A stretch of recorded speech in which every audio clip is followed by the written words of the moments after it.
I pulled into the employee lot at Yellowstone's thermal monitoring station on a Tuesday morning in late April, diesel engine ticking as it cooled. The building sat low against sagebrush hills, prefab construction with that government-issue beige siding that looked the same whether you were in Wyoming or Nevada or anywhere else the Forest Service planted a field office. Mountains still held snow at elevation. Air smelled clean and sharp, pine resin and sulfur mixing in a way I'd need to get used to. Thermal features specialist. That's what my hiring paperwork said. Fancy title for someone who'd be spending most days checking water temperatures and pH levels, making sure Old Faithful wasn't about to blow a gasket. I'd finished my master's in geological sciences 8 months back, spent the winter applying to mining consultancies and petroleum companies. This was supposed to be temporary. Seasonal work to pad the resume while I waited for something real to open up. Except Grandpa Francis died in February. Heart attack, sudden and complete. And somehow that changed everything. I'd grown up 3 hours south in Jackson, spent summers hearing his stories about working this same park. Never understood why he'd stayed his whole career when he could have made twice the salary in private sector. After the funeral, Mom mentioned they still hadn't filled his old position. Said it almost casual, folding his shirts into donation boxes. You could apply if you wanted to spend some time where he worked. So here I was. Not sure if I was honoring his memory or just avoiding real decisions. The monitoring station smelled like burnt coffee and old paperwork inside. Mariah Harper sat at one of the desks, updating logs in handwriting so precise it could have been printed. She'd introduced herself my first day, explained the rotation schedules and equipment protocols. 47, maybe 48. Gray, streaking through dark hair she kept pulled back tight. The kind of competence that didn't need to announce itself. "Morning," she said without looking up. "Coffee's fresh if you're brave." "How bad?" "Made it myself, so worse than yesterday." She finished her notation, capped the pen. "You've got the Western Loop today. Artemisia Basin through to Obsidian Creek. Should be straightforward." I'd been on the job 6 days, long enough to learn the route markers and equipment checks, not long enough to stop feeling like I was playing dress-up in Grandpa's old life. The uniform fit fine. Khaki shirt, green pants, thermal-resistant boots that still needed breaking in. Specialized monitor clipped to my belt alongside the two-way radio. Everything official and proper. Mariah stood, pulled something from her desk drawer, laminated card about the size of a playing card. She held it between 2 fingers, considering. "There's standard protocols," she said, "and then there's the other ones." "Other ones?" She handed me the card. "Unofficial, not in any manual, but experienced staff follow them." The lamination was yellowed at the edges, creased from being carried in pockets. 6 rules typed in that old dot matrix font, numbered but not explained. 1. Avoid thermal features during temperature inversions. Postpone readings until inversion clears. 2. Never respond to voices calling from unoccupied hot springs or fumaroles. 3. Carry iron filings when investigating unauthorized access to restricted zones. 4. If steam patterns form geometric shapes, document from maximum distance and return to station immediately. 5. Do not approach thermal features displaying violet luminescence regardless of time of day. 6. Report all temporal discrepancies in digital watches or GPS devices before continuing patrol. I read through them twice. Looked up at Mariah. She'd already turned back to her desk, sorting through sample vials. "This is hazing, right?" I said. "New guy gets the weird rules. Everyone sees how long before he catches on. It's not hazing." "Temperature inversions affecting hot spring readings, sure. That's basic atmospheric science. But violet luminescence? Voices from fumaroles?" I tapped the card. "Temporal discrepancies in GPS devices? Your grandfather helped write those," Mariah said. Calm, matter of fact, the way someone might mention the weather. Francis spent 23 years monitoring thermal features. He knew what he was documenting. That stopped me. Grandpa Francis had been methodical about everything. Measured twice, cut once. The kind of man who labeled his garage tools and kept maintenance logs for his truck. If he'd helped write these rules, but that didn't make them real. Couldn't make them real. There's got to be explanations, I said. Optical phenomena, acoustic anomalies, electromagnetic interference from the thermal activity affecting equipment. Probably. Mariah pulled her hair tighter, checking the ponytail. Follow the protocols anyway. Even though they sound like something from a campfire story. Especially then. She wasn't smiling. Wasn't giving me that look people get when they're putting someone on, waiting for the reaction. Just steady and certain. The way she'd been when showing me how to calibrate the spectrometer or collect water samples without contaminating them. I looked at the card again. The lamination had protected it but couldn't hide the age. Years of handling, maybe decades. Passed from specialist to specialist. How many people have these? Everyone who works thermal features long enough, Mariah said. Your grandfather carried his for 20 years. I've had mine for 14. And you've actually seen things that made these necessary? She considered that. Pulled her equipment vest from the back of her chair, started checking the pockets. Thermometer, sample vials, notebook, measuring tape, all the normal gear. I've seen things I couldn't explain with standard geology, she said finally. So have most people who work here past their first season. The protocols help you navigate what can't be explained. They keep you safe. Safe from what? From making mistakes that can't be undone. She looked at me directly then, brown eyes serious. I know how this sounds. Francis had the same reaction when he started. Took him 3 months before he stopped asking questions and just followed the rules. 3 months. That matched the timeline in my head. Grandpa had started in June, and his letters home didn't mention anything strange until late September. I'd read through them after the funeral, looking for some connection to the man I'd known. Early letters full of routine observations, standard geological data. Then something shifted. Never explicit, never detailed. Just a change in tone. Like he'd learned something that reframed everything else. I'd figured it was just him settling into the work, finding his rhythm. Maybe it was something else. I'm supposed to just accept this? I held up the card. Carry iron filings and watch for violet lights. You're supposed to keep it with you, Mariah said. What you accept is your business. But the protocols exist for reasons. Better to follow them and feel foolish than ignore them and learn why they matter. She finished checking her vest, pulled it on, settled it across her shoulders the way someone wears familiar weight. I've got the northern section today, she said. Radio if you need anything. Standard check-in at 1300. And if I see geometric steam patterns or hear voices, then you'll follow Protocol 4 or Protocol 2. She said it simple and direct, and you'll be fine. She headed for the door, paused with her hand on the frame.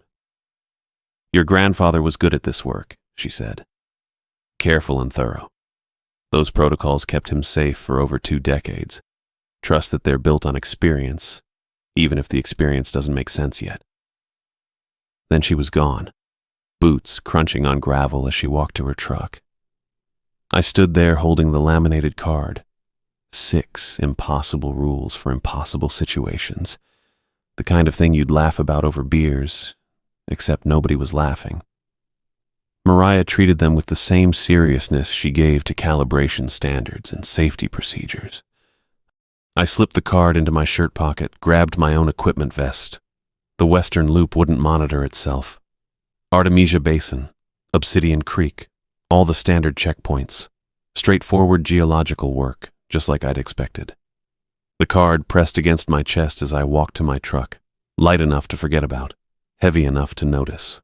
I figured I had time to decide what I believed. Whole season stretched ahead, routine monitoring and data collection. Maybe I'd see something that made the protocols make sense. Probably I'd just spend a few months checking temperatures and pH levels before moving on to something more legitimate. Either way, I'd know soon enough. I started the engine and headed west, unaware that within days I'd understand exactly why my grandfather had spent 20 years following rules that shouldn't need to exist. Artist Point was my third stop that morning. The overlook sat empty. No tour buses yet, just the canyon stretching out in layers of oxidized rhyolite, yellows and oranges and reds stacked in geological time. I walked the designated path toward the thermal monitoring station, a metal box bolted to the rocks about 30 yards from the main viewing platform. Temperature probe in hand, notebook out, standard measurements. The steam caught my attention before I reached the station. It rose in a perfect circle, maybe 15 feet across, white vapor climbing straight up from ground that shouldn't produce any thermal output. I stopped. The monitoring records for this section showed stable baseline temps for the past 8 years. No hydrothermal activity, no subsurface venting. Just solid ground underlain by cooling volcanic rock. I moved closer, boots crunching on the gravel path. The steam kept rising in that geometric pattern, edges sharp as if someone had traced them with a compass. My training said impossible. Thermal features didn't organize themselves into perfect circles. They followed fracture patterns, subsurface weaknesses, geological structures that twisted and branched according to pressure differentials and rock composition. This looked drawn. I pulled the handheld thermal camera from my belt, aimed it at the steam ring.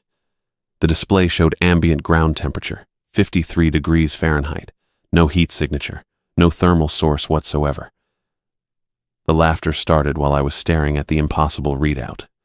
Children's voices, high and clear, the kind of sound you'd hear at a playground, kids chasing each other in some game, only they understood the rules too. I turned toward the overlook, expecting to see a family I'd somehow missed.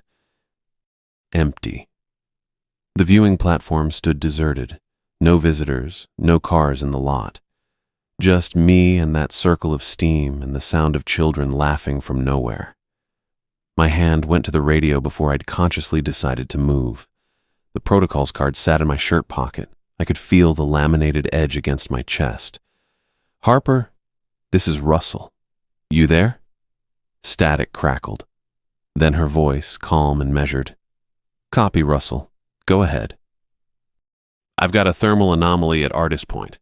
Steam venting from solid ground with no heat signature. Geometric pattern. Perfect circle." I paused. The laughter continued, echoing off the canyon walls in a way that made my skin crawl. An audio phenomena, voices where there shouldn't be any. The radio stayed quiet for 3 seconds. 4. Then, "Stay where you are. Don't approach the feature. I'm 15 minutes out." She didn't ask me to verify, didn't question the readings, just said she was coming. I stepped back from the steam ring and waited. Mariah's truck appeared in the lot 12 minutes later. She'd driven fast. She came up the path carrying a case I hadn't seen before. Hard-sided black plastic with clasps that looked military grade. Her face held the same professional calm as always, but her eyes moved different. Scanning, assessing. "Still active?" she asked. I gestured toward the steam. It kept rising in that perfect circle, vapor columns straight as plumb lines in the still air.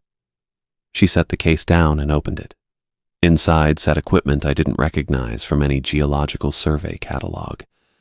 A handheld device with a screen showing wavelength patterns, sensors on extending arms, something that looked almost like a Geiger counter but with different calibration markings. "What is that?" "Specialized monitoring gear." She pulled out the handheld unit and powered it on.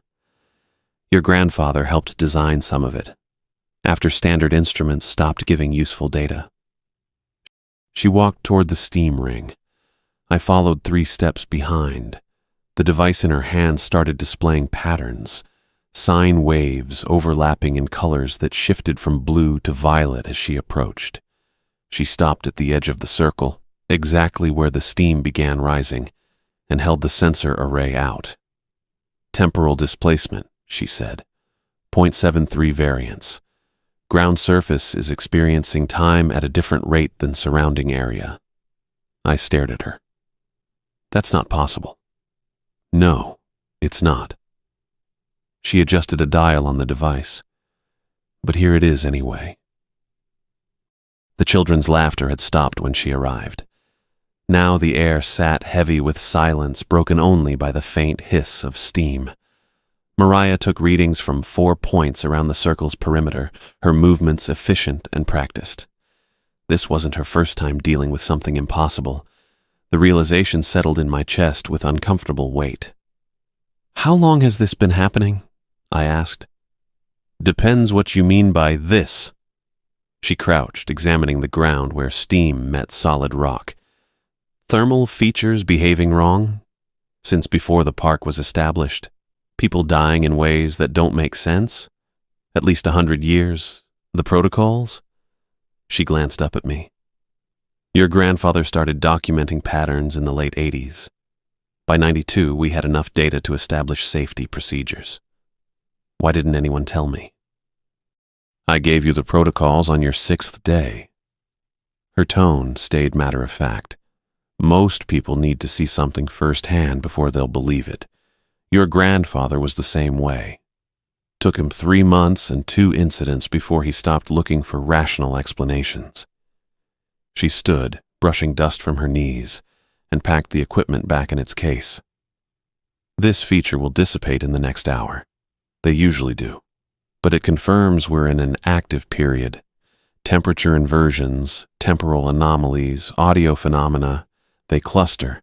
When one appears, others follow." My radio crackled before I could respond. "Harper, Russell, this is Black. Need you both at headquarters. We've got a situation." Mariah keyed her radio. "Copy. What's the nature?" "Missing persons, family of 4, last seen yesterday afternoon. The headquarters building sat near Mammoth Hot Springs, a larger version of the monitoring station with actual offices and a proper conference room. Gavin Black met us in the parking lot. Tall guy, military haircut, ranger uniform pressed sharp despite the morning heat building toward 90 degrees. "Russell family," he said, falling into step beside us. "Kyle and Poppy, both early 40s. Twin daughters, age 8. Tourists from California. Rental car found abandoned near Grand Prismatic Spring at 0700 this morning." We entered the building. The air conditioning hit like a wall. "When were they last seen?" Mariah asked. "Yesterday, 16:30 hours. Visitor center security footage shows them entering, asking about hot spring access, safe viewing areas, standard tourist questions." Gavin pulled a folder from under his arm. "But here's where it gets strange." He led us to a desk with a computer monitor, already queued to security footage. The timestamp read 4:32 p.m. previous day. The video showed a family entering through glass doors, man in polo shirt and shorts, woman in a summer dress, 2 girls in matching tank tops and sandals. They approached the information desk, spoke with the ranger on duty for maybe 3 minutes, then left. Normal. Completely ordinary. "Now, here's the witness statements," Gavin said. He pulled out 3 separate reports, handwritten on incident forms. I read the first one, a retired couple from Minnesota who'd been at the visitor center around the same time. They described seeing a family matching the Russells' description, but wearing heavy winter coats, parkas, insulated pants. One witness specifically noted thinking it was odd given the August heat. The second statement came from a park employee working the gift shop. Same description. Family in winter gear asking about hot spring access, looking confused about the season. The third witness was a tour guide. He'd noticed them because the father kept checking his watch and frowning, saying the time didn't match what he remembered. 3 separate witnesses, Gavin said, all describing winter clothing, but the security footage clearly shows summer clothes. I looked at Mariah. Her face had gone still in a way that made my stomach tighten. "What about the rental car?" she asked. "Found unlocked. Keys on the driver's seat. No signs of struggle, but there were items in the vehicle that don't match the timeline. Gavin pulled out another sheet. Winter coats, snow boots, park map with thermal features circled in marker. Can I see the personal effects? Mariah's voice stayed level, but something had shifted in her posture. Gavin led us to an evidence room, small space with locked cabinets and the examination table. He unlocked one cabinet and pulled out clear plastic bags containing the Russell family's belongings. Mariah examined the park map first. Red circles marked 6 thermal features, including Grand Prismatic Spring and Artist Point. She set it down and picked up the next bag, a hotel room keycard. She turned it over in her hands, then looked at me. Check their reservation.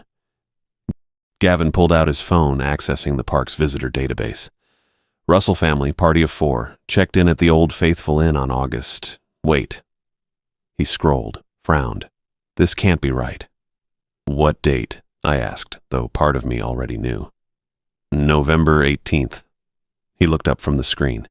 Their reservation is for November 18th through November 22nd, 3 months from now. The air conditioning hummed in the silence that followed. I thought about the steam ring at Artist Point, the children's laughter from nowhere, Mariah's device showing temporal displacement like it was a routine measurement. The protocol's card sat in my pocket, edges worn from my grandfather's hands. Never respond to voices from unoccupied thermal features. Report temporal discrepancies in digital watches or GPS devices. I'd thought they were metaphors. Safety guidelines dressed up in mysterious language to impress new hires. They weren't. The pieces locked together in my head while Black went to call the superintendent. Hotel keycard dated 3 months forward. Witnesses describing winter coats in August. Steam rising from ground that measured ambient temperature. Francis's letters changing tone after 3 months of work. Not metaphor. Not workplace superstition. The thermal features were creating actual temporal distortions. People from different time periods intersecting in the same physical space at the same moment. The Russell family hadn't just gotten lost. They'd gotten displaced through whatever rift connected August to November, walking between months the way most folks walked between parking lots. And something about that intersection was catastrophic enough that Francis had spent 23 years writing protocols to keep people away from it. My hands went cold, despite the evidence room's stale warmth. I'd read those protocols as safety theater. Temperature inversions and violet luminescence treated the same way mining operations treated canaries. Warning signs you memorized without believing you'd need them. But Francis had needed them. Mariah had needed them for 14 years. And now the Russell family was somewhere in the park, displaced across time, because they'd circled 6 thermal features on a map with a reservation dated November. We need to check Protocol 4, I said. Mariah looked up from the marked map, her expression careful. You're ready for that? Don't know that ready matters. I pulled the laminated card from my pocket. The plastic was warm from body heat, edges soft from Francis's decades of handling. Geometric steam patterns. Document from maximum distance and return immediately. Artist Point this morning wasn't geometric, Mariah said. Perfect circle, but not the kind of pattern Protocol 4 addresses. What kind does it address? She stood, folding the map with precise movements. The kind that marks active temporal zones, places where the rifts are opening rather than just echoing. Her fingers smoothed the map's creases. Your grandfather mapped 17 sites across the park, locations where geothermal activity intersects with temporal instability in geometric configurations. Spirals, hexagons, interlocking triangles, patterns that don't occur in natural hydrothermal systems. Black returned, his radio crackling with dispatcher traffic. Superintendents coordinating with law enforcement. They're treating it as standard missing persons until we provide evidence otherwise. He glanced between us. Which we can't, because explaining temporal displacement to the county sheriff sounds like a career-ending conversation. We document what we find, Mariah said. Same as always. Thermal anomalies, equipment malfunctions, atmospheric conditions that made navigation difficult. She turned to me. But first we need to check the restricted zones. If the Russell family was following a map to specific thermal features, they might have entered areas closed to public access. Norris Geyser Basin, I said. The words came out certain, though I couldn't articulate why. Just something about the maps circled locations and Francis's old field notes I'd read during graduate school research. He mentioned unauthorized footprints near Porcelain Basin in a letter from 1991, called them concerning, but didn't elaborate. Mariah's eyebrows rose slightly. You read his correspondence? Mom kept everything, boxes of letters in her attic. I'd gone through them looking for career advice, back when I thought Francis had just been a dedicated civil servant with geological expertise. Most of it was routine, weather observations, equipment requests, complaints about tourists, but some letters had gaps. Paragraphs where the tone shifted without explaining why. He couldn't explain, Mariah said quietly. Protocol existed partly to protect people from knowledge they weren't ready to carry. She collected her equipment case, checking the clasps. But you're carrying it now. So we check Norris. The drive north took 40 minutes through lodgepole pine forest, still recovering from fires 2 decades old. Mariah drove while I reviewed Francis's protocols again, reading each line as instruction rather than metaphor. Iron filings for unauthorized access. Violet luminescence, meaning don't approach. Temporal discrepancies in digital equipment, all of it describing actual phenomena that occurred in actual locations with actual consequences. How many people know? I asked. About the temporal distortions? Mariah kept her eyes on the road. Active staff? 3 now, including you. Superintendent Cochran knows enough to authorize our work without questions. Your grandfather spent years deciding who could handle the information and who couldn't. And everyone else just thinks we're monitoring thermal temperatures. We are monitoring thermal temperatures. That's not false. She slowed for a bison near the shoulder, giving it wide clearance.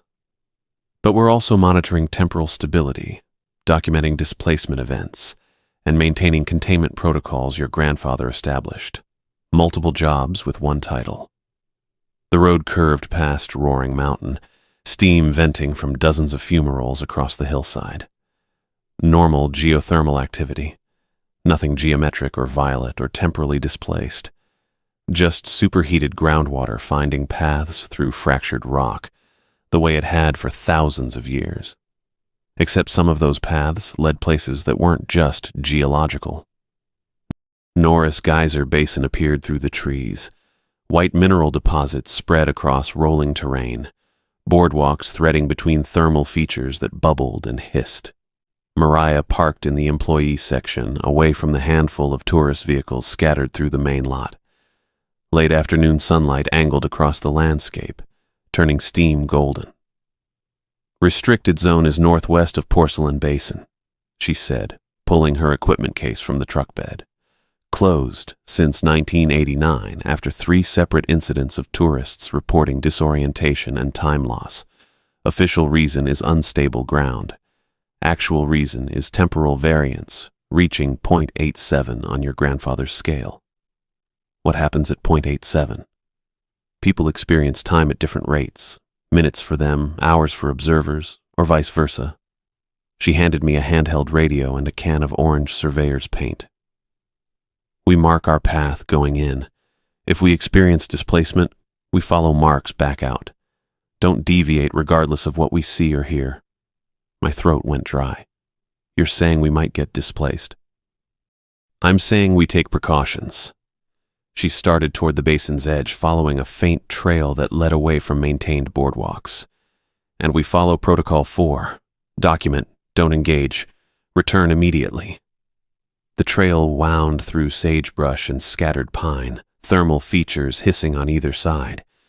I marked trees every 30 feet with orange spray paint, the chemical smell sharp against sulfur and mineral scent. Mariah walked ahead with her detection equipment, watching the readout screen. Variance increasing, she said. 0.42, 0.51. The ground changed texture underfoot. Mineral deposits gave way to gray clay that stuck to boot treads, then to crystalline formations that crunched with each step.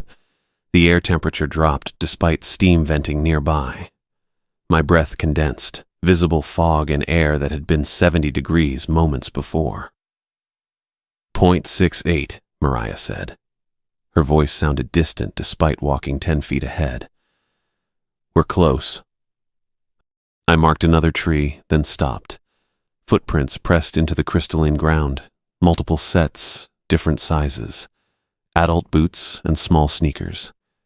The prints led deeper into the restricted zone, toward a stand of dead lodgepole pine surrounding something that glowed pale blue through the gaps. Mariah. She turned, saw where I pointed, and went very still. Her equipment screen showed 0.79 variance, nearly the same reading we'd gotten at Artist Point that morning. We followed the footprints. My hands shook slightly as I marked trees, counting steps, watching the blue glow intensify. The dead pines formed a rough circle around a clearing maybe 40 feet across.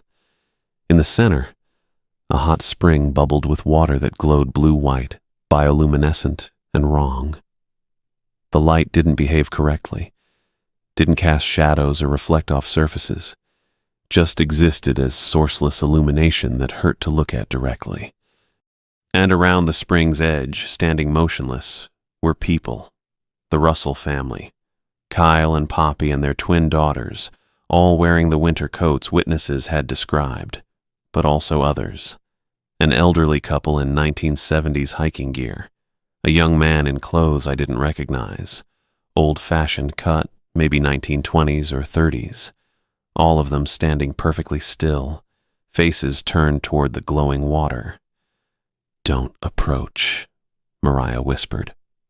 Her equipment screen showed 0.92 variance. I couldn't have approached if I wanted to. My legs had locked, every instinct screaming that something was fundamentally wrong with the figures ahead. They stood too still, breathed too shallowly. The winter coats didn't move in the thermal updraft from the spring. Then Kyle Russell turned his head. Not his whole body, just his head, rotating on his neck with mechanical precision. His face was translucent, skin like clouded glass stretched over nothing. Where his eyes should have been, empty sockets gaped, dark and hollow. His mouth opened, but no breath emerged, just a soft clicking sound that might have been vocalization, or might have been something else. The other figures turned as well, all with the same mechanical precision.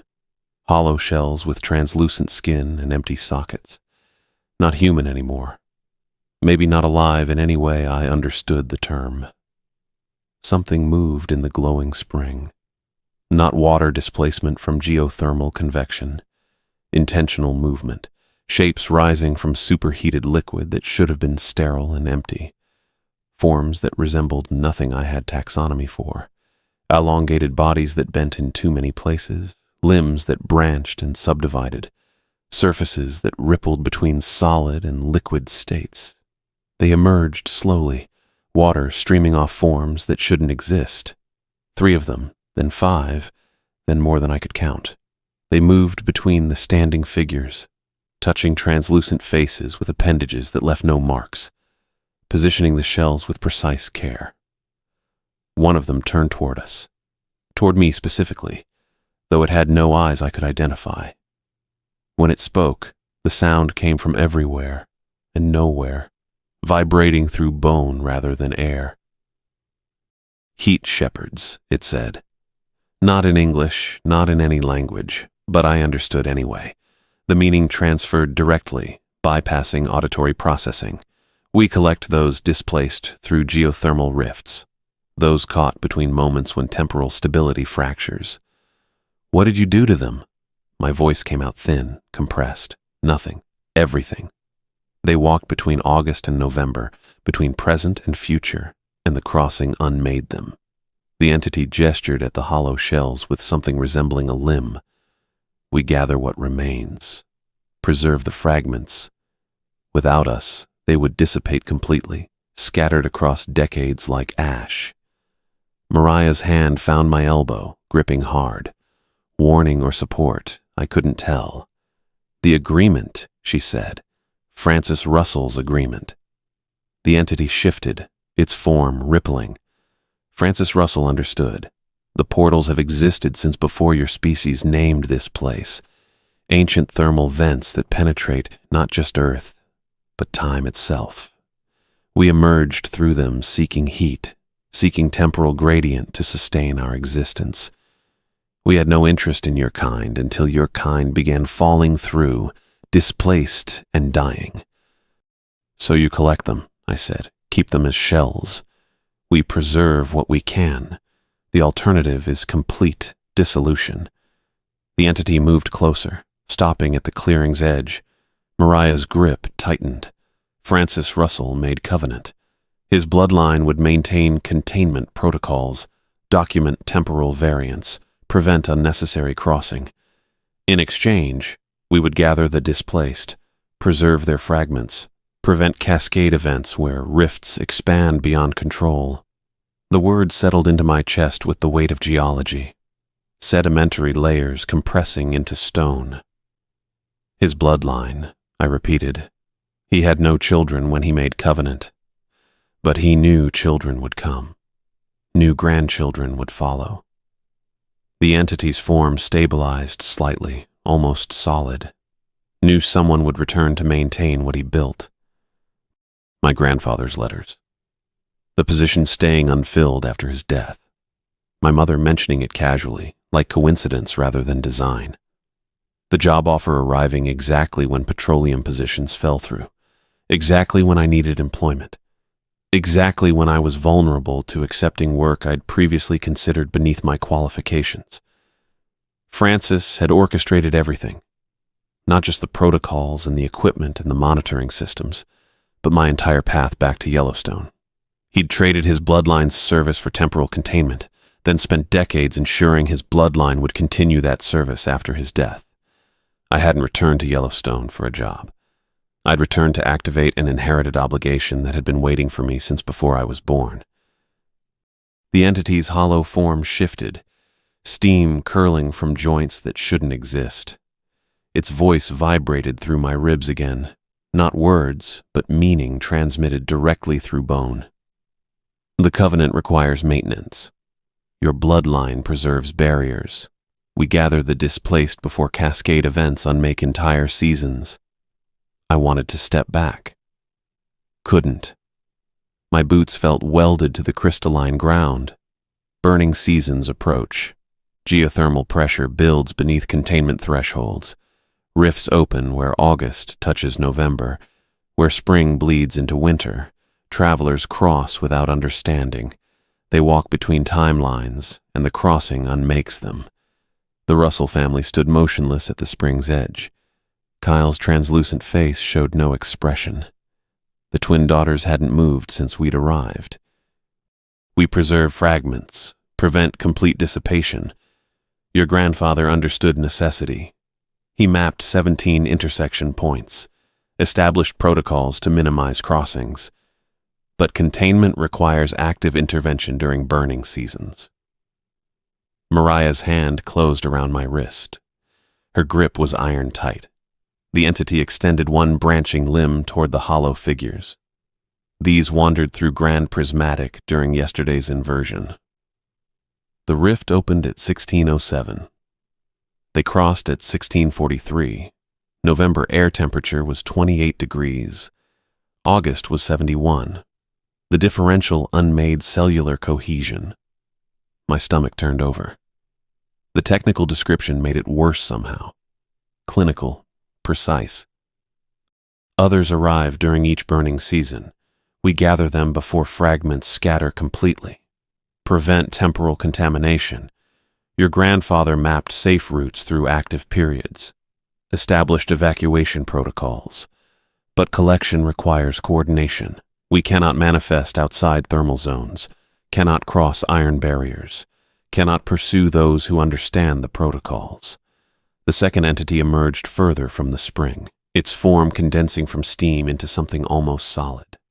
Translucent skin revealed currents of superheated water flowing beneath the surface. We require assistance.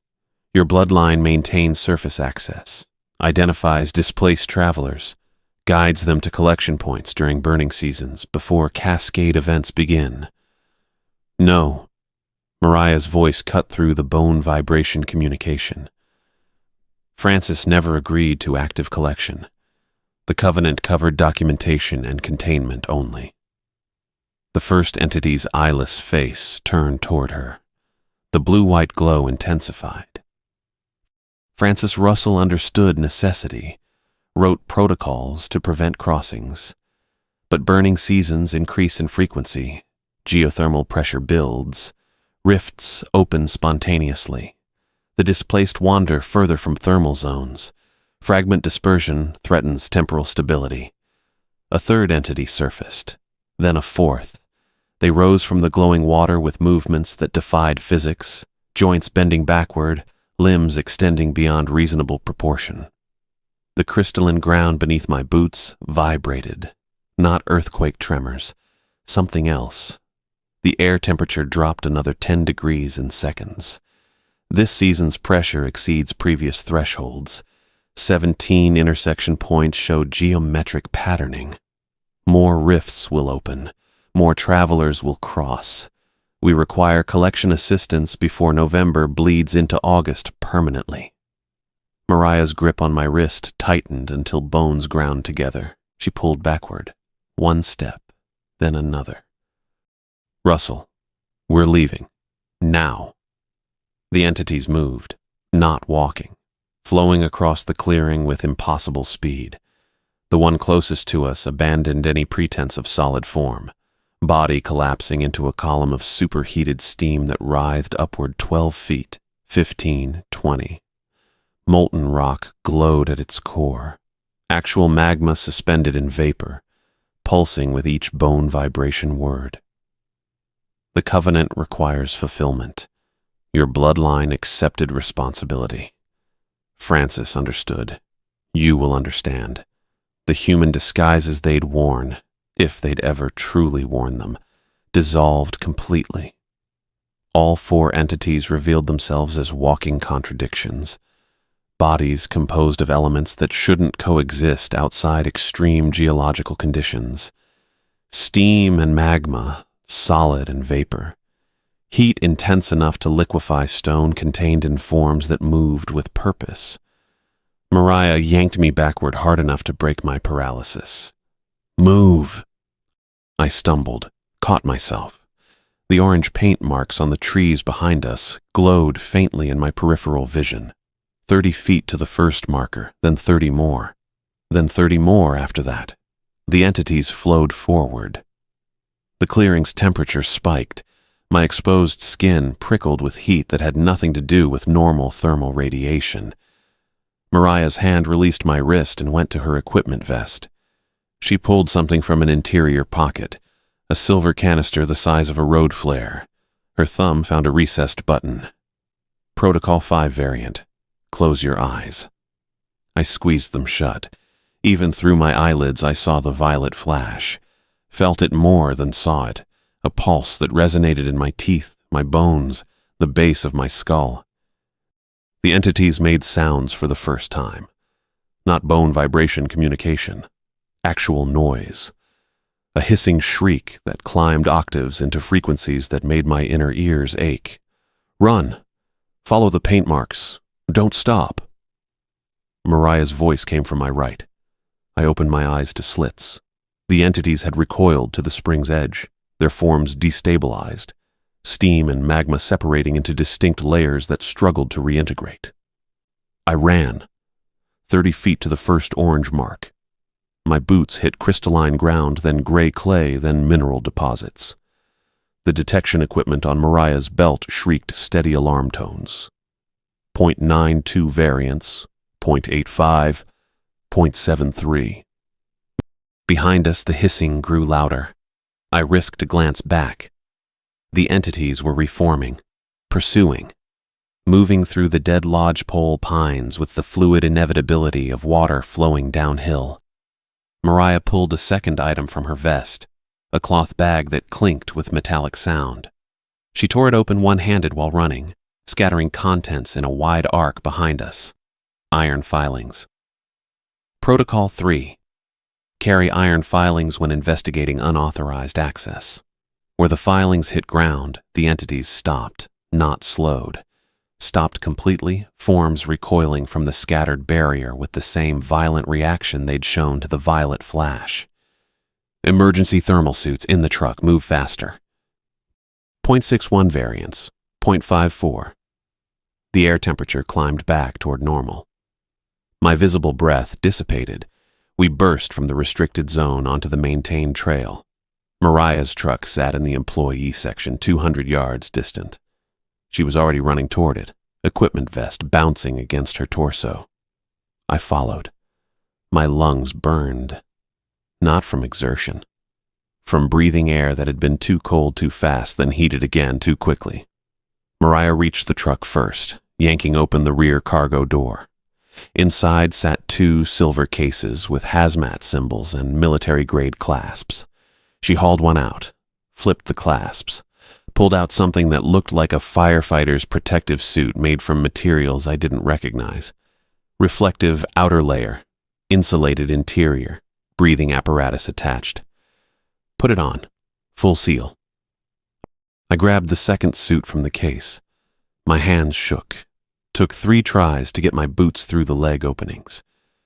The material felt wrong, too light for its bulk, too flexible for something designed to handle extreme temperatures. Mariah already had hers on, breathing apparatus engaged. Her voice came through a small speaker near the collar. Francis developed these with Cochrane's classified budget. Rated to 1500 degrees, tested to 2000. Only thing that works when they manifest outside thermal zones. She pulled on insulated gloves and lifted the silver canister she'd used earlier. 3 more sat in the case's foam interior. The entities emerged from the tree line. They'd fully abandoned human configuration. No more bipedal approximation. Just living columns of superheated geological fury, each one 12 feet tall and radiating enough heat to blister the paint on Mariah's truck from 30 yards away. Mariah scattered another bag of iron filings in a wide semicircle around the truck. The entities stopped at the barrier. One extended a pseudopod of steam toward the iron line. Where vapor touched metal, both substances reacted violently, iron oxidizing instantly to red powder, steam condensing and flash boiling in rapid cycles. Get in. We're going to Francis's station. I climbed into the passenger seat, thermal suit making every movement awkward. Mariah slammed her door and gunned the engine. The truck lurched forward. In the side mirror, I watched the entities test the iron barrier, probing for gaps with patient malevolence. Mariah drove south. Not toward headquarters, not toward any tourist facility I recognized. She took maintenance roads I'd never noticed during my 6 days on the job, following routes marked only by faded numerical codes on small metal posts. Where? Beneath the maintenance complex near Old Faithful. Francis built it in '92 after the protocols were established. Cochrane authorized construction as equipment storage. Nobody else knows it exists.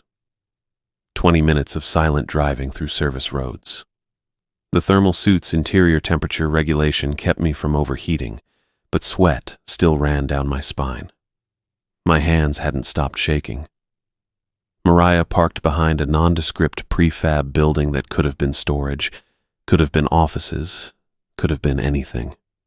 She grabbed both silver cases from the truck bed and led me to what looked like an electrical junction box on the building's north side. It wasn't. She opened the metal cover to reveal a numeric keypad. Entered 8 digits. The ground beside the junction box shifted, a section of concrete 3 feet square sinking downward with hydraulic precision, revealing steel stairs descending into darkness. Francis's research station. Everything he documented in 43 years. Come on. The stairs went down 20 feet. Motion sensor lights flickered on as we descended, revealing a space larger than I'd expected, 30 feet by 40. Drop ceiling with fluorescent panels, filing cabinets lining 3 walls, a desk with 2 computers, one modern, one clearly from the 90s. Corkboards covered with maps, photographs, handwritten notes in Francis's precise printing. Mariah set down the cases and removed her breathing apparatus. I did the same. The air smelled stale, climate-controlled but unused recently. Cochran and I are the only ones who've been here since Francis died. He wanted you to see it when you were ready. Guess ready came faster than expected. I walked to the nearest filing cabinet, pulled open the top drawer. Manila folders packed tight, each one labeled with dates and locations. I pulled one at random. June 1994, Norris Geyser Basin, family of 3. Inside, photographs of a hot spring with geometric steam patterns, witness statements describing a family asking about the new visitor center that had been demolished in 1987, credit card receipts dated 2 months in the future, a map with handwritten notes in Francis's printing, rift opened 1410, shears closed, 1547 shears variance peaked at 0.91. Family entered thermal zone at approximately 1430. Not recovered. I pulled another folder. September 1998. Artist Point, elderly couple. More photographs. More witness statements. A hotel registration for dates that didn't exist. September 31st. A note. Both subjects reported winter conditions, while temperatures recorded at 68 degrees. Last seen near steam vent, showing violet luminescence. Protocol 5 established following this incident. Another folder. Another. Another. Each one the same impossible pattern. Families vanishing near thermal features, making reservations for non-existent dates, asking about facilities destroyed years earlier, describing weather conditions that didn't match recorded data. How many? My voice came out hoarse. Mariah stood at the desk, booting up the modern computer. 73 documented cases since Francis started keeping detailed records in '89, but the pattern goes back further. He found incident reports in park archives from the 20s, the teens, even 1880s survey journals mentioning travelers who walked into steam and vanished as though swallowed by the earth itself. The computer screen illuminated her face. She pulled up a database, custom software, clearly Francis's work. Rows and columns of data, dates, locations, variance measurements, outcomes. Most of the outcome column read the same. Not recovered. Your grandfather spent 43 years documenting this, mapping the intersection points, establishing protocols to prevent crossings, training staff who could handle the information, all while maintaining his covenant with things that shouldn't exist. She turned to face me. The thermal anomalies aren't recent, Russell. They've been happening since geothermal activity first created conditions for temporal rifts, since before the park was established, before anyone understood what they were dealing with. I opened another cabinet drawer, found folders dating back to the early 90s, then the late 80s, each one meticulously documented. Photographs, witness statements, measurements taken with equipment that must have been cutting edge for its time. Francis had known. For decades. He'd mapped every disappearance, cataloged every impossibility, built an entire hidden archive of phenomena the public never suspected existed, and he'd arranged for me to inherit it all. I pulled another drawer open. Metal runners scraped against the frame, loud in the underground quiet. Inside sat rolled maps secured with rubber bands, their edges yellowed and brittle. I lifted one out carefully. The band snapped when I touched it, disintegrating after decades of compression. The map unrolled across the table's surface. USGS topographical overlay dated 1989 with Francis's additions in red ink. 17 sites marked with precise coordinates and annotations. Grand Prismatic Spring. Variance threshold 0.84. Active during temperature inversions exceeding 15 degree Fahrenheit differential. August-November corridor documented 1991, 1994, 2003. Artist point. Geometric manifestation radius 4.6 meters. Circular pattern indicates echo phenomenon, not active rift. Monitor for expansion. Norris Geyser Basin, northwest sector. Primary collection point. Variance ceiling 0.92. Entity manifestation confirmed. Iron barrier effective at 300 G dispersal rate. Each location had measurements, temporal variance readings, dates of documented incidents. Francis hadn't just observed the phenomena, he'd quantified it, mapped it, turned impossible geological contradictions into data sets. There's more. Mariah stood at the filing cabinet against the far wall holding a leather-bound ledger. Not a modern thing. Old, with hand-sewn binding and water stains along the bottom edge. I crossed the room. She opened it to the first page. October 1924. Edmund Russell. Commenced monitoring duties as agreed. 17 sites confirmed active. Collection protocols established with heat shepherds per covenant terms. My hands went cold. Edmund Russell, I said, Francis's father. Keep reading. I turned pages. The handwriting changed every few decades, but the surname stayed constant. Edmund Russell until 1947. Thomas Russell from 47 to 73. Francis Russell from 73 to this February. 100 years, 4 generations, all doing the same work in secret. The entries documented everything: displacement events, entity encounters, containment procedures. Edmund had written detailed protocols for iron barrier deployment, noting that ferrous oxide disrupted temporal variance fields and prevented entity manifestation outside thermal zones. Thomas had refined the monitoring equipment, developing the handheld detector Francis later improved. Francis had digitized the records and established the current protocol system, but he'd inherited the foundation from his father and grandfather before him. How far back does this go? My voice sounded thin. Mariah turned to the ledger's first page again.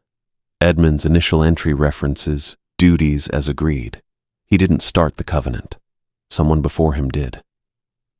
I looked at the maps, the equipment, the decades of documentation. Francis had spent his entire career maintaining something his father had passed down. Edmund had done the same. The job had consumed their lives. Every thermal reading, every variance measurement, every missing person investigation building toward the moment when they'd hand it to the next Russell. To me. Francis's death. I stopped. Started again. February 15th, heart attack at his kitchen table. That's what the coroner said. But the timing. I pulled out my phone, opened the calendar. He died exactly 8 days before the petroleum positions fell through. 10 days before Mom mentioned the Park Service opening. 2 weeks before I applied. Mariah didn't confirm or deny. Just watched me work through it. Francis had known. Somehow he'd known the mining companies would cancel their hiring, that I'd be looking for work, that Mom would mention his old position. Or he'd arranged it. Made calls. Pulled strings. Ensured I'd come back to Yellowstone exactly when the covenant needed to transfer. His death hadn't interrupted the work. It had completed it. I sat down hard in the desk chair. The leather creaked under my weight, worn smooth from decades of use. Francis had sat here. His father before him. Now me. The entities said Francis made the covenant, I said. But he was 27 when he started working here. The covenant's older than that. Francis renewed it, Mariah said. Every generation does. The heat shepherds can't maintain containment alone. They need someone who can move freely, monitor the intersection points, identify displaced travelers before cascade events occur. And in exchange, they collect the displaced, prevent temporal contamination, keep the rifts from expanding beyond geothermal boundaries. I looked at the maps again.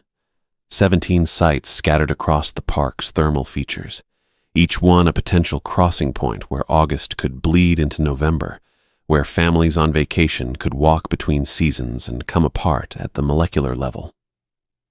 The heat shepherds weren't hunting people. They were cleaning up after catastrophic failures, gathering the fragments before they contaminated entire timelines. They're not the threat, I said. No. The rifts are. The temporal instability. The burning seasons. Mariah nodded. The entities exist because the geothermal activity creates temporal weak points. They've been managing the displacement for longer than we've had records. But they can't cross iron barriers, can't manifest outside thermal zones, can't identify displaced travelers until they've already crossed and started coming apart. So they need us. They need the Russell bloodline specifically. The covenant binds your family to the work, makes you compatible with their methods, allows communication. I thought about the entity's voice vibrating through my bones, the way it had known Francis's name, known about the covenant, known I'd been orchestrated back to Yellowstone. What happens if I refuse? The entities lose their human interface. Displaced travelers go uncollected. Temporal contamination spreads. Cascade events multiply. Mariah pulled out another file, this one marked with red warning tape. Francis documented a near cascade in 2003. Family of 5 crossed during a thermal inversion at Grand Prismatic. Variance hit 0.97. The rift started expanding 3 feet per hour. By the time Francis identified them and guided them to the collection point, the displacement zone had grown from 8 feet to 42 feet in diameter. The file contained photographs, a massive steam circle around Grand Prismatic, far larger than natural geothermal activity could explain. Measurement readings showing variance approaching 0.99, and 5 translucent figures standing at the spring's edge, hollow shells waiting for collection. If the variance reaches 1.0, Mariah said, the temporal boundary collapses completely. 2 time periods occupy the same space simultaneously. Everything within the zone becomes unmade. How large would the zone get? Francis calculated a full cascade event could consume the entire thermal basin. Maybe larger. Hundreds of square miles where time stops functioning correctly. Everyone inside displaced, unmade, transformed into fragments. I set the file down carefully. My hands wanted to shake, but I kept them steady. This wasn't about fighting supernatural entities or containing dangerous spirits. The heat shepherds were doing their job. They'd been doing it for centuries, maybe longer, but they couldn't do it alone. They needed someone who could monitor the intersection points, identify displaced travelers early, guide them to collection zones before the rifts expanded beyond control. They needed someone who could prevent the crossings in the first place. The protocols, I said, they're not just safety guidelines. No, they're containment procedures. Each one addresses a specific type of temporal instability. Mariah pulled the laminated card from her pocket. Protocol 1. Temperature inversions create the atmospheric conditions for rifts to form. Protocol 2. Voices from unoccupied features indicate echo phenomena, temporal audio bleeding between time periods. Protocol 3. Iron filings disrupt variance fields and prevent entity manifestation. Protocol 4. Geometric steam patterns mark active rift zones. Protocol 5. Violet luminescence indicates variance exceeding 0.85. Protocol 6. Temporal discrepancies in digital equipment signal proximity to displacement zones. Every rule Francis had written came from direct experience, from decades of monitoring, measuring, documenting, from watching people cross between seasons and come apart, from trying to prevent it from happening again. My role isn't to fight the heat shepherds, I said, stating it clearly, making sure I understood. It's to work with them, monitor the thermal features, identify displaced travelers before they cross completely, guide them to collection points while they can still be preserved. Yes, and if I can't reach them in time, Mariah's expression didn't change. Then they become what you saw at Norris. Hollow shells. Fragments the entities preserved to prevent complete dissipation and temporal contamination. The Russell family. The elderly couple in 1970s hiking gear, the young man in Depression-era clothing, all of them displaced, unmade, collected, all of them beyond saving, because no one had identified them early enough. No one had guided them away from the rifts before they crossed. No one had been monitoring the intersection points when the variance spiked and the boundaries collapsed. The thermal features weren't just geological phenomena. They were conduits between different time periods, powered by geothermal energy and temporal instability.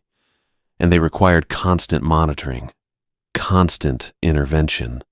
Someone who could read the variance patterns, predict when rifts would open, prevent travelers from crossing during burning seasons when the boundaries grew thin. Someone from the Russell bloodline, bound by covenant to maintain the work. I looked at the maps, the equipment, the decades of documentation filling Francis's hidden archive. Everything he'd built, everything his father and grandfather had maintained before him. A century of secret work protecting people from temporal catastrophes they'd never know existed. Now, mine to continue. I met with Superintendent Cochran 3 days after the Norris encounter. Her office sat on the second floor of the administration building near Mammoth Hot Springs, windows overlooking the terraced formations that had been depositing travertine for thousands of years. She'd cleared her afternoon calendar. "Your grandfather sat in that same chair in 1973, she said. Didn't offer coffee or pleasantries. Told me the whole story when I transferred here in '94. Took me 6 months to believe him. I had Francis's ledger in my lap.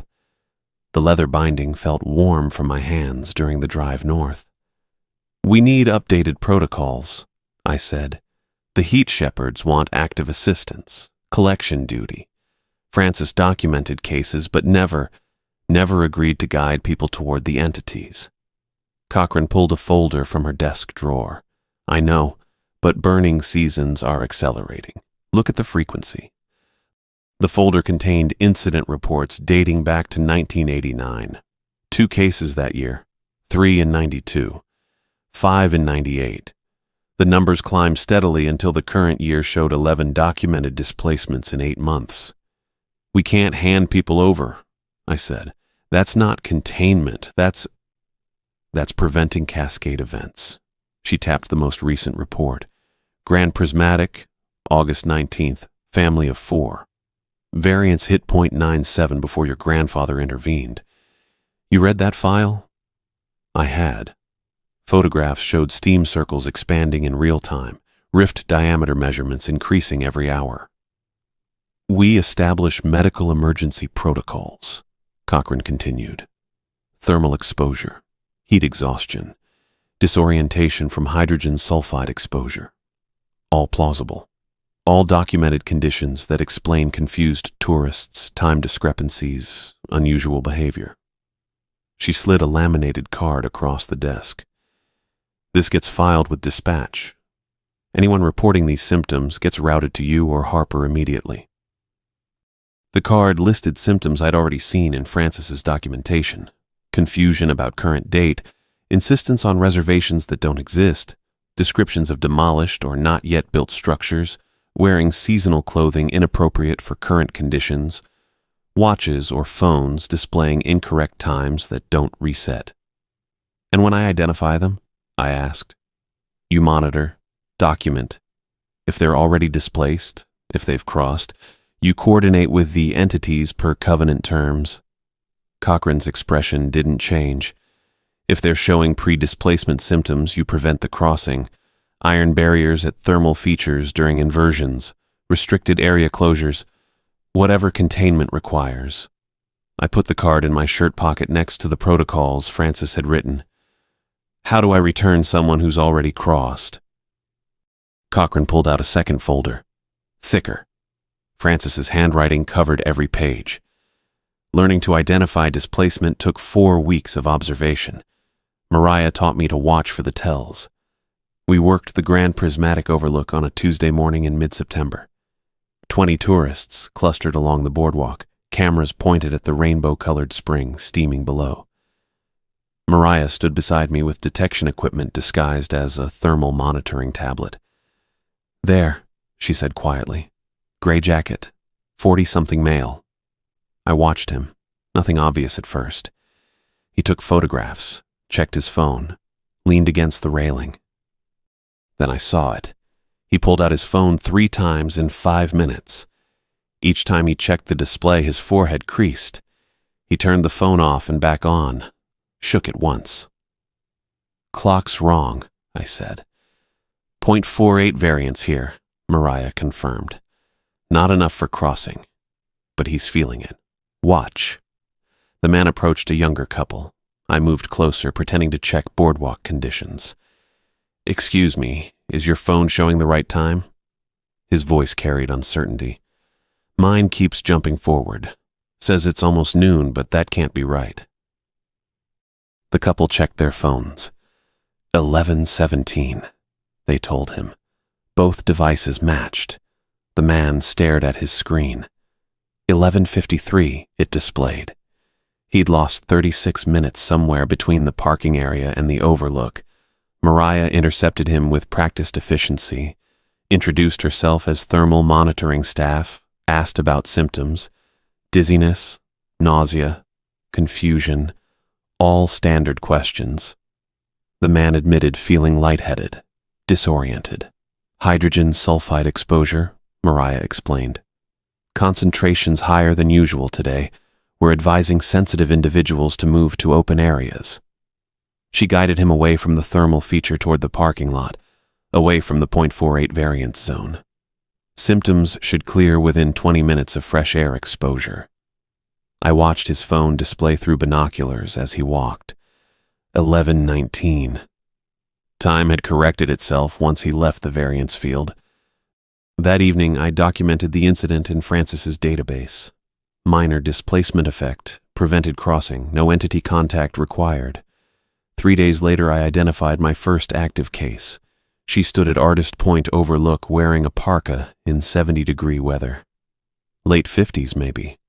Kept asking the ranger on duty about the shuttle schedule to Canyon Village. "There hasn't been a shuttle route here since 2009, the ranger explained, patient but confused. I approached with detection equipment. 0.62 variance, higher than it should be without geometric manifestation.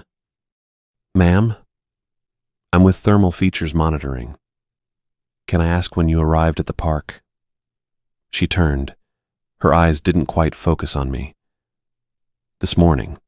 Took the shuttle from Mammoth. But the driver said something about route changes, and I'm supposed to meet my husband at Canyon Village by 2 o'clock. "What's today's date?" I asked. "October 7th, 2008. No hesitation. Complete certainty. My detection equipment read September 22nd, current year. She'd crossed from 14 years prior. I radioed Mariah using the coded phrases Cochrane had established. "Thermal anomaly at Artist Point. Need equipment support for possible exposure incident." The woman's skin had started looking translucent around the edges.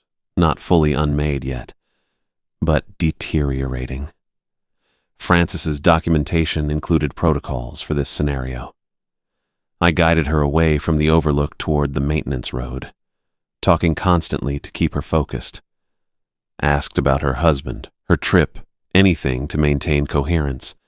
Mariah arrived with the equipment cases and iron filings. "We need to get you to medical attention," Mariah told her. "Use the thermal exposure story." The woman followed us, confused but compliant. We drove north to Norris, the restricted zone, 0.92 variance at the collection point. The heat shepherds were waiting when we arrived with the woman walking between us. They'd learned to maintain more stable forms during collection. Still wrong, still impossible, but less immediately threatening. One entity approached with that bone vibration communication. She crossed during morning inversion. October 2008 touched September current year. Cellular cohesion failing. I know. I kept my voice steady. That's why we brought her. Covenant terms honored. Collection proceeds. The woman saw the entities then, started to scream, but her voice faded as they gathered around her, and within seconds she joined the other translucent figures standing at the spring's edge. Preserved. Unmade but not dissipated. I documented everything that night. Time of crossing, variance readings, collection procedures. Added her case to the database as number 74. Frances had done this for decades. Now it was my responsibility. But prevention became the priority. Frances's notes contained detailed procedures for controlled geothermal releases, using the park's natural thermal cycles to stabilize variance before crossings occurred. The technique required precise timing. I'd monitor variance readings across all 17 intersection points, tracking the patterns Frances had mapped. When variance started climbing toward crossing threshold, usually 0.75 or higher, I'd coordinate with Mariah to trigger controlled steam releases at adjacent thermal features. The geothermal pressure would redistribute. Variance would drop. Crisis averted. We prevented 4 potential crossings in October alone using Frances's methods. A family at Grand Prismatic showing pre-displacement symptoms. 2 separate individuals at Norris experiencing time discrepancies. A tour group at Artist Point during a temperature inversion that spiked variance to 0.81. Each time, controlled releases brought the numbers down before anyone crossed between timelines. The thermal features stopped being geological curiosities. They became tools, pressure valves, containment systems that had existed since the Yellowstone caldera formed 640,000 years ago. I'd thought I was coming here to monitor temperatures and write reports, maybe spend a season before moving on to petroleum work or mining surveys, corporate positions with actual career trajectories. Instead, I was maintaining barriers between August and November, preventing tourists from walking into timelines that would unmake them, coordinating with entities made of superheated geological impossibilities, and carrying forward a covenant my great-great-grandfather had established a century before I was born. Frances had known exactly what he was doing when he orchestrated my return. The Russell bloodline wasn't just compatible with entity communication. We'd been shaped by generations of this work, trained through inherited instinct and documented knowledge to recognize the signs, understand the patterns, and maintain the balance that kept temporal rifts from consuming the park entirely. This wasn't temporary work. This was what I'd been meant for all along, whether I'd known it or not.